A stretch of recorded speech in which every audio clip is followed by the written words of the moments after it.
बेटा जंगो जदूल से भरपूर शाहकार तो थोड़ी जी छुट्टी मिली है और आज ते शादी भी अपनी शादी की गल किसी नाल करेगा। निकाह शुरू कराइए? नहीं, पहले कुआली शुरू करा। गुआची गांगू आके बूहे नु खोर मारन लग पिया, बगैर जात तो अंदर आ गया, नाम कमला बेह जाते।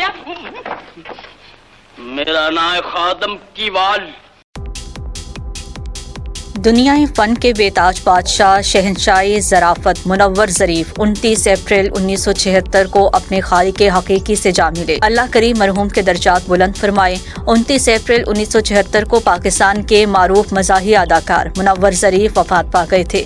अदाकारी के मैदान में उनका फिल्मी सफ़र बहुत कामयाब रहा और मुनव्वर ज़रीफ़ ने अपनी बेसाख्तगी, चेहरे की तासुरात और अंदाज से बहुत जल्द शायकीन की तवज्जो और फिल्म साज़ों की नज़र में अहमियत और मुकाम हासिल कर लिया।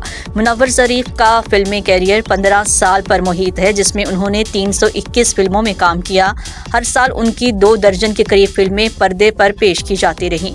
मुनव्वर ज़रीफ़ की पहली सुपरहिट फिल्म हथ जोड़ी थी। वो एक ऐसे अदाकार थे जिन्होंने अक्सर फिल्मों में बेसाख्ता फ़िक्रों और लतीफ़ मुकालमों से शायकीन को लुभाया और ख़ुद को बासलाहियत साबित किया। उन्हें फिल्मी जुगतों की वजह से पंजाबी फिल्मों का सबसे बड़ा मज़ाहिया अदाकार कहा जाने लगा।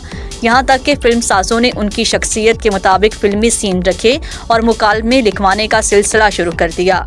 बनारसी, ठग, शीदा बुलेट, रंगीला और मुनव्वर ज़रीफ़, नौकर वोटीदा, खुशियाँ, शीदा पस्तोल, चक्करबाज, मेरा नाम पाटे खां, हुक्म दा गुलाम, नमक हराम उनकी कामयाब तरीन फिल्मों में से एक हैं।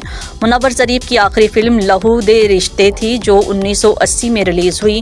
पाकिस्तान की फिल्म इंडस्ट्री के इस मारूफ मकबूल मज़ाही अदाकार ने मुतअद्दिद निगार एवॉर्ड हासिल किए। वो लाहौर में बीबी पाक दामन की कब्रिस्तान में आसूदाए खाक हैं।